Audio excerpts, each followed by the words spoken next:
الحمد لله نحمده ونستعينه ونستغفره ونعوذ بالله من شرور أنفسنا وسيئات أعمالنا.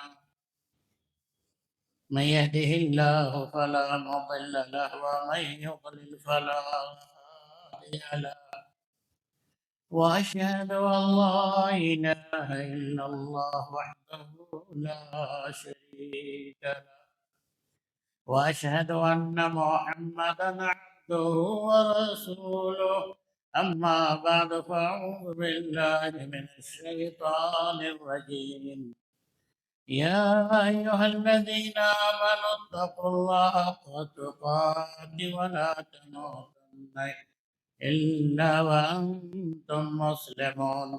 يا أيها الناس اتقوا ربكم الذي خلقكم من نفس واحدة وخلق منها زوجها وبث منهما رجالا كثيرا ونساء. واتقوا الله الذي تساءلون به والأرحام إن الله كان عليكم رقيبا. يا أيها الذين آمنوا اتقوا الله وقولوا قولا سديدا يصلح لكم أعمالكم ويغفر لكم ذنوبكم، ومن يطع الله ورسوله فقد فاز فوزا عظيما. أما بعد فإن خير الحديث كتاب الله، وخير الهدي هدي محمد، وخير الهدي هدي محمد صلى الله عليه وسلم.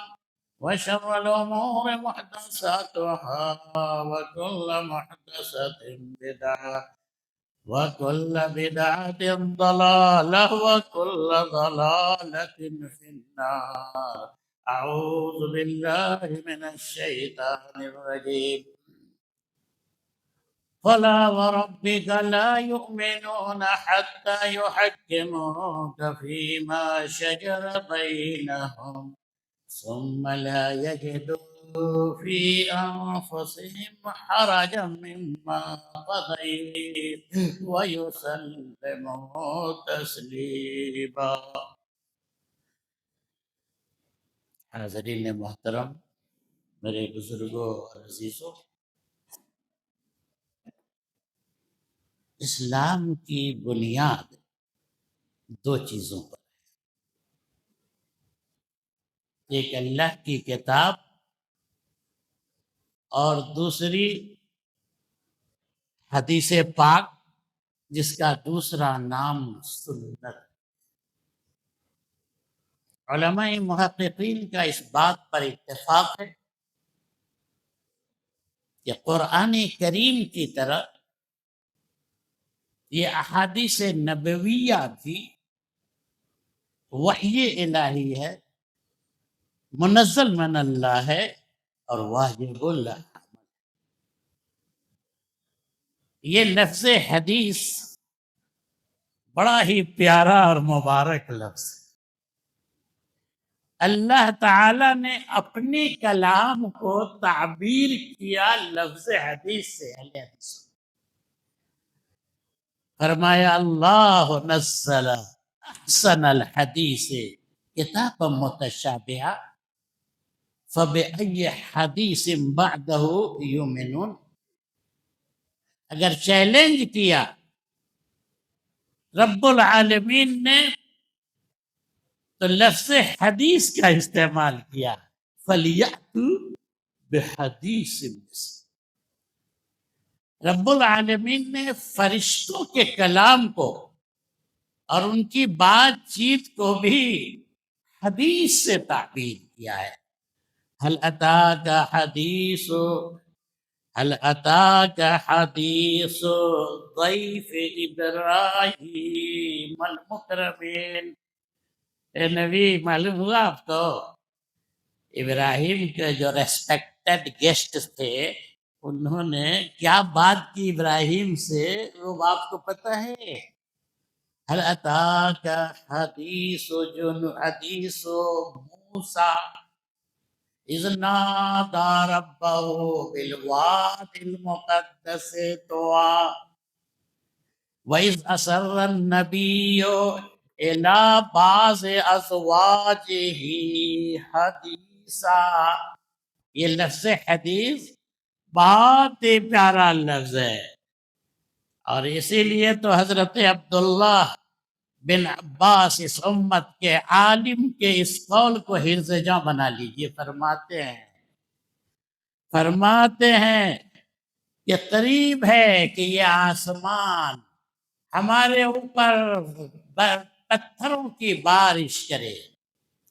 اقول قال رسول اللہ وانتم تقولون قال ابو بکر وقال. کوئی بھی شخص قرآن کریم کو سمجھ نہیں سکتا، کوئی بھی شخص قرآن کریم پر عمل نہیں کر سکتا ہے دوستو، جب تک کہ وہ فہم قرآن کے لیے، جب تک کہ وہ عمل بالقرآن کے لیے حدیث نبوی کا سہارا. صحابہ کرام کی وہ مبارک جماعت جن کی زبان میں قرآن نازل ہوا، اور جن سے بڑھ کر عربی زبان و ادب کا جانکار کون ہو سکتا ہے، یہ صحابہ کرام بھی قرآن کریم کے بعض آیات کو نہیں سمجھ سکے جب تک کہ انہیں اللہ کے نبی نے اس آیت کریمہ کے معنی کو اور اس کے معنی اور مراد کو نہ سمجھا. آیت نازل ہوئی الذین آمنوا ولم يلبسوا ایمانهم اولئک لهم الامن. الذین آمنوا ولم يلبسوا ایمانهم بظلم اولئک لهم الامن وهم مہتدون. اس آیت کریمہ میں لفظ ظلم سے صحابہ کرام نے اس کا کامن معنی گناہ مراد لیا اور وہ پریشان ہو گئے. اینا لم یظلم نفسہ، کون ہے میں سے جو گناہ نہیں کرتا؟ اس کا مطلب یہ ہے کہ ہم امن سے محروم، اس کا مطلب یہ ہے کہ ہم ہدایت سے محروم ہو جائیں. اللہ کے نبی صلی اللہ علیہ وسلم نے کہا کہ آپ نے اس آیت میں جو لفظ ظلم ہے نا، اس کا صحیح معنی نہیں سمجھا. ارے اس کا عام معنی مراد نہیں ہے، اس کا ایک خاص معنی مراد ہے، اور وہ خاص معنی شرک ہے. اما سمعت قول لقمان ان الشرک لظلم. یہ ہے میرے فہم قرآن کے لیے حدیث نبوی کا تعاون مدد لینا زدنا گزیر. یہ بات حضرت امام ابو حنیفہ رحمۃ اللہ علیہ نے کہی. ان کی مجلس میں حدیث کا درس ہو رہا تھا. ایک کوفے کا ایک شخص آیا، کہا کہ دعونا هذه الاحادیث، چھوڑیے ان حدیثوں کو. اس زمانے میں بھی لوگ کہتے ہیں کہ انہیں تو صرف بخاری بخاری بخاری یہی آتا ہے. فزجر الامام اشد الزجر، حضرت امام نے اس شخص کو پھٹکارا اور کیا کہا؟ ایسے لوگ جو حدیثوں کی تعویل کرتے ہیں، ایسے علماء جو یہ کہتے ہیں کہ اس مسئلے میں حق تو امام شافعی کا کے ساتھ ہے، حدیث ان کی تائید کرتی ہے، لیکن کیونکہ میں فلاں مقلد ہوں، فلاں امام کو ماننے والا ہوں، اس لیے میں کیسے حدیث پر رہوں. ایسے لوگوں کو میں دعوت فکر دیتا ہوں. حضرت امام ابو حنیفہ رحمۃ اللہ علیہ نے فرمایا لولا السنہ ما فہم احد منا القرآن. سنو، اگر یہ حدیث نہ ہوتی تو ہم میں کا کوئی شخص قرآن نہیں سمجھ سکتا. اور فرمایا لم تزل الناس فی صلاح ما دام فیہم من یطلب الحدیث فاذا طلب العلم بلا حدیث فسدوا. ہمیشہ انسانیت خیر میں، صلاح میں، فتنے سے محفوظ رہے گی جب تک کہ انسان حدیث حدیث حدیث کرتی رہے گی۔ اور جب حدیث کو چھوڑ دو گے تو پھر تم گمراہ ہو جاؤ گے۔ ہاں، یہ حضرت شیخ عبد القادر جیلانی رحمت اللہ علیہ فرماتے ہیں اجعل الکتاب والسنہ اماما لک وعمل بہما ولا تغتر بالقال والقیل۔ لوگو اس قرآن و حدیث کو اپنا امام بنا لو اور اسی کتاب و سنت پر تم عمل کرو، یہ قیل اور قال کے چکر میں نہ پڑو، یہ چیزیں تمہیں دھوکے میں مبتلا نہ کریں۔ اور ایسا نعرہ دیا، کاش انہیں غوث اعظم کہنے والے اور مصیبت کی گھڑیوں میں بغداد کی طرف رخ کرنے والے اور یہ گانے والے کہ امداد کن از بحر غم آزاد کن در دین و دنیا شاد کن، یا شیخ عبد القادر، اس شیخ سے استعانہ اور استغاثہ مانگنے والے کاش امام شیخ عبد القادر جیلانی کے اس نعرے کو یاد رکھتے، لا معین الا اللہ۔ نعرہ دیا شیخ عبد القادر، لا معین الا اللہ ولا دلیل الا رسول اللہ۔ کوئی ہمارا معاون معین مددگار نہیں ہو سکتا اللہ کے، اور کسی کی بات نہیں مانی جا سکتی ہے۔ کسی کی بات اگر دلیل ہو سکتی ہے تو وہ دلیل محمد الرسول اللہ صلی اللہ علیہ وسلم کی بات ہو سکتی ہے۔ وہ مقام دیا تھا میرے عزیزوں رب العالمین نے ہمارے نبی محترم کو کہ اگر کسی معاملے میں یس کہہ دیں تو وہ عمل واجب، نو کہہ دیں تو وہ عمل حرام۔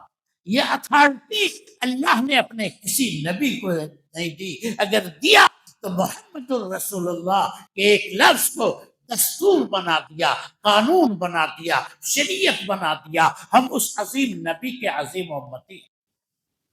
فرمایا ہمارے نبی نے، اندازہ لگا، یا ایھا الناس ان اللہ قد فرض علیکم الحج فحجوا۔ لوگو، اللہ نے تمہارے اوپر حج کو فرض قرار دیا ہے، تم لوگ حج کرو۔ اب ایک شخص کھڑا ہو گیا، فقام رجل وقال اقل عام یا رسول اللہ، اللہ کے رسول یہ حج ہم ہر سال کریں گے۔ آپ خاموش۔ اس نے اس کلمے کو فعاد 3 مرات، 3 بار کہا، ہر سال حج کریں گے، ہر سال ہم لوگ حج کریں گے۔ اللہ کے نبی نے کیا فرمایا؟ مقام مصطفیٰ کو دیکھو، شان رسالت کا اندازہ لگاؤ۔ فرمایا لو قلت نعم لوجبت ولما استطعتم۔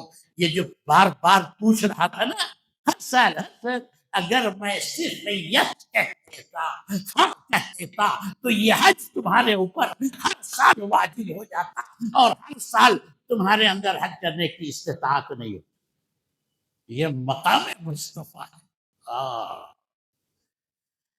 میرے بھائیوں، ضرورت ہے عمل بالحدیث، زندگی میں عمل کرنا، حدیث پر عمل، اور اس عمل بالحدیث اور اس اطاعت رسول کو آپ مسجد سے باہر لے چلیں، مارکیٹ میں، بازاروں میں، معاملات میں لین دین کرتے وقت بھی دیکھیں کہ اس سلسلے میں ہمارے نبی صلی اللہ علیہ وسلم کا اسوہ، آپ کی سیرت، آپ کی سنت، آپ کی حدیث اور آپ کا۔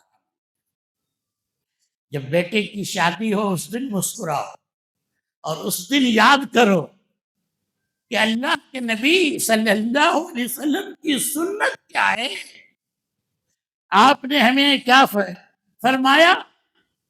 عمل بالحدیث ضرورت ہے بطور مشن کے طور پر، ہمیں اسے اپنے پڑوس میں، اپنی ذات میں، اپنے سماج میں، اپنے پڑوس میں اسے نافذ کرنے کی ضرورت ہے۔ دنیا کو یہ سمجھانے کی ضرورت ہے کہ دنیا والوں اگر منزل پر آنا چاہتے ہو، دنیا والوں اگر چاہتے ہو کہ اللہ کی محبت تجھے حاصل ہو جائے، دنیا والوں اگر چاہتے ہو کہ اس دنیا میں ہر قسم کے فتنے سے محفوظ رہو، تو آؤ دامن مصطفیٰ۔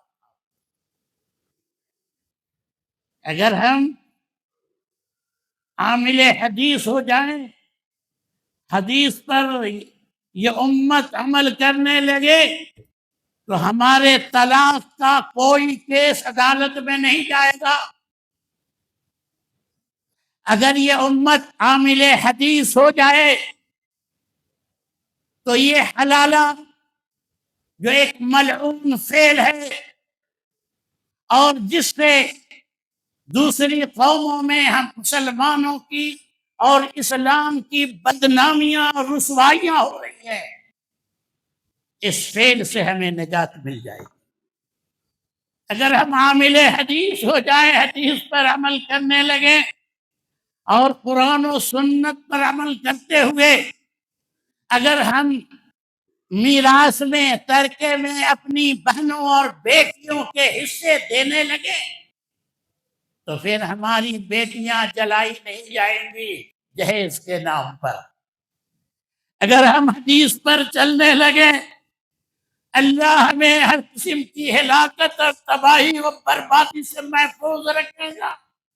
فرمایا امام مالک رحمت اللہ علیہ نے، مدینہ کے امام دار الہجرہ امام مالک کے اس قول پہ یاد رکھیے، فرماتے ہیں السنہ کسفینۃ نوح۔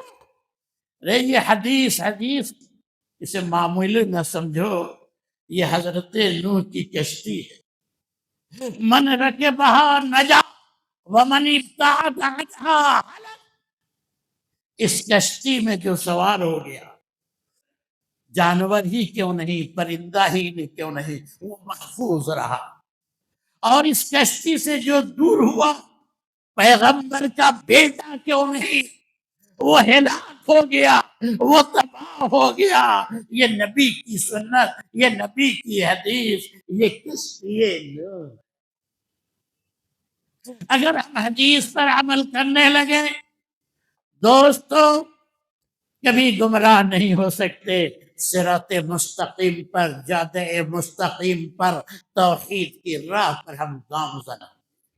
کیا فرماتے ہیں حضرت عبداللہ بن مسعود رضی اللہ تعالیٰ عنہ، ارے لو ترکتم، دنیا والو، لو ترکتم سنت نبیکم لظللتم۔ لوگوں، اگر تم اس سنت کو چھوڑ دو گے، نبی کی حدیث کو چھوڑ دو گے، یہ کہو گے کہ ہمارے لیے قرآن کافی ہے، جماعت ہے، پتہ نہیں وہ ظالم نماز کیسے پڑھتے ہیں۔ کوئی کہتا ہے 2 رکعت کی 2 وقت کی نماز فرض ہے، اس میں سے کوئی کہتا ہے 3 وقت کی نماز فرض ہے، کوئی 5 وقت کی نماز فرض ہے، کوئی کہتا ہے تکبیر تحریمہ کے بغیر نماز شروع کر دیں گے، نماز کیسے؟ میں سوچتا ہوں کہ یہ اہل قرآن یہ مچھلی کھاتا ہے یا نہیں؟ اگر کھاتا بھی ہوگا تو وہ مچھلی کو ذبح کر کے، اس لیے کہ مردار مچھلی تو نبی نے، یہ حدیث سے ثابت ہے، حدیث میں ہمارے نبی نے جائز قرار دیا، تم تو حدیث مانتے۔ حضرت عبداللہ بن مسعود کہتے ہیں لو ترکتم سنت نبیکم لظللتم، دنیا والو، نبی کی سنت کو چھوڑ دو گے تو گمراہ ہو جاؤ۔ اس لیے آپ دیکھیں گے صحابہ کرام سلف صالحین کی زندگی کو پلٹیے۔ یہ ابو بکر صدیق جو ثانی اثنین صرف غار میں نہیں تھے، سیکنڈ پرسن، یہ ابو بکر صدیق ثانی اثنین اسلام کو قبول کرنے میں بھی تھے، یہ دعوت میں بھی تھے، یہ ابو بکر صدیق ہجرت میں بھی تھے۔ ارے یہ ابو بکر صدیق آپ کی زندگی میں آپ کے بیماریوں کے درمیان ابو بکر صدیق ثانی اثنین، انہوں نے 17 وقت کی نمازیں پڑھی۔ یہ ابو بکر صدیق ثانی اثنین صرف غار میں نہیں، ہمارے نبی وہ نبی ہیں کہ سب سے پہلے قیامت پر جہنت کے دروازے کو وہ کھلوائیں گے. سب سے پہلے جو شخصیت جنت کے دروازے گیٹ کو کھٹکھٹائے گی، کھولو، آواز آئے گی کون؟ آپ فرمائیں گے محمد. آقا.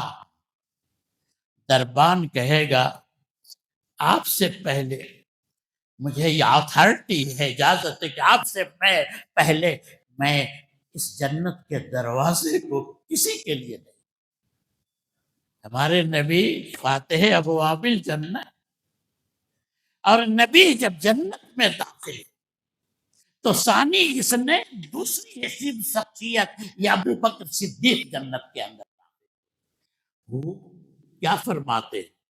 مسند خلافت پر جلوہ افروز ہوتے اعلان کرتے ہیں انما انا متبع ولست بمبتدع. لوگوں سن لو ایک بات، میں کتاب و سنت کی پیروی کرنے والا ہوں، میں کوئی بدعتی انسان، دین میں کوئی نئی بات پیدا کرنے والا انسان. یہ عمر فاروق رضی اللہ تعالیٰ عنہ کو سنت سے کتنی محبت تھی اور بدعت سے کتنی نفرت تھی. جب خبر ملی کہ کچھ لوگ شجرہ رضوان کے نیچے تبرکن نمازیں ادا کر رہے ہیں، حضرت عمر بن خطاب نے اس درخت کے کاٹ دینے کا حکم دیا، اور اس وقت اطمینان کی سانس لیتے ہیں جب تک آپ نے اس درخت کو کٹوانا. یہ ہے یہ انداز. محمد الرسول اللہ کے اس انداز کو اختیار کرو. صحابہ کرام کو دیکھو، یہ حضرت علی ہیں، ارے سواری پر سوار ہوتے ہیں، دعا پڑھتے ہیں اور مسکراتے ہیں. کہتے ہیں کہ آپ لوگ جانتے ہیں میں نے مسکرایا کیوں؟ دعا پڑھنے کے بعد کیوں مسکرایا؟ اس لیے مسکرایا کہ میں نے اپنے حبیب کو ایسا کرتے دعا کے بعد انہیں مسکراتے. یہ حضرت ام حبیبہ ہے، نبی کی بیوی. آپ فرماتے ہیں کہ سنو، جس نے من صلی 12 رکعتا فی یوم ولیلۃ بنى اللہ بہن الجنہ. 12 رکعت سنت مؤکدہ جو پڑھے گا نا رات دن میں، اللہ اس کے بدلے اس کے لیے جنت میں گھر بنا دے گا. کون سنتی ہے سب سے پہلے؟ بیوی. حضرت ام حبیبہ حضرت ابو سفیان رضی اللہ تعالیٰ عنہ کی بیٹی. آپ کی بیوی سنتی، کہتی ہے کہ فما ترکتہن منذ ما سمعتہن من رسول اللہ صلی اللہ علیہ وسلم. جب سے میں نے اس فرمان نبی کو آپ کی زبان مبارک سے سنا، میں نے اس حدیث پر عمل کرنا کبھی نہیں چھوڑا. وہ اس حدیث کو اپنے بھائی عبدسہ بن سفیان سے بیان کرتی ہیں. ان کا بیان ہے کہ جب سے اس حدیث کو میں نے سنا اپنی بہن ام حبیبہ سے، میں نے کبھی اس پر عمل کرنا نہیں چھوڑا. اور ان بسا سے، اور انہوں نے اپنے شاگرد کو حضرت امام مسلم صحیح مسلم کی کتاب الصلاۃ میں لائے. ان سب کی گواہی ہے کہ جب سے میں نے اپنے شیخ سے اس حدیث کو سنا، میں نے اس پر عمل کرنا کبھی نہیں چھوڑا. یہ ہے معاملہ میرے بھائیوں. اگر چاہتے ہیں اللہ کی محبت حاصل ہو جائے، قُلْ إِن كُنتُمْ تُحِبُّونَ اللَّهَ فَاتَّبِعُونِي. کون ابھاگا بد نصیب انسان ہوگا جو یہ نہیں چاہے گا کہ میں محبوب ربانی بن جاؤں، میں محبوب سبحانی بن جاؤں، اللہ کا محبوب بن جاؤں. اس کا صرف ایک نسخہ، سارا مسئلہ حل ہے اگر میرے بھائیوں آپ فَاتَّبِعُونِی کو سمجھ لیں. صرف ایک نسخہ اللہ نے بتایا کہ چاہتے ہو کہ تم اللہ سے محبت کرو، اللہ تم سے محبت کرے، ایک ہی نسخہ ہے کہ تم میرے حبیب محمد الرسول اللہ کی اتباع اور ان کی پیروی۔ اس کے بدلے اللہ تم سے محبت بھی کرے گا، تمہاری گناہوں کو معاف بھی کر دے گا۔ اور وہ لوگ جو حدیث نبوی کا مذاق اڑاتے ہیں، سنت کی کے خلاف کرتے ہیں، انہیں اس آیت کریمہ پہ غور کرنا چاہیے کہ فَلْيَحْذَرِ الَّذِينَ يُخَالِفُونَ عَنْ أَمْرِهِ أَن تُصِيبَهُمْ فِتْنَةٌ أَوْ يُصِيبَهُمْ عَذَابٌ۔ وہ لوگ جو میرے آرڈر کی، میرے آدیش کی، میرے حدیث کی، میرے فرمان کی مخالفت کرتے ہیں، انہیں ڈرنا چاہیے کہ وہیں وہ کسی عظیم فتنے کے نہ شکار ہو جائیں۔ وہ فتنے نفاق میں کا ہے، وہ فتنہ شرک کے فتنے میں نہ مبتلا ہو جائیں، اور انہیں ڈرنا چاہیے کہ اللہ کے المناک اور دردناک عذاب کے وہ شکار۔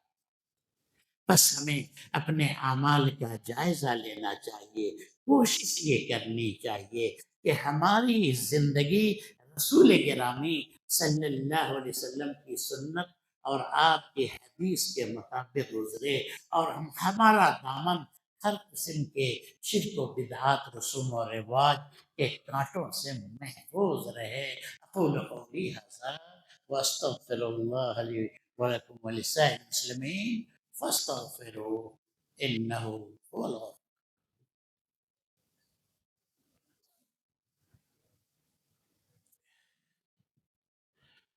ان اللہ وملائکتہ یصلون علی النبی یا ایھا الذین آمنوا صلوا علیہ وسلموا تسلیما۔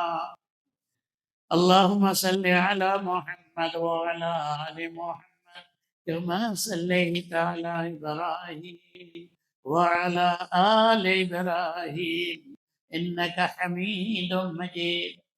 اللهم بارك على محمد وعلى آل محمد كما باركت على إبراهيم وعلى آل إبراهيم إنك حميد مجيد۔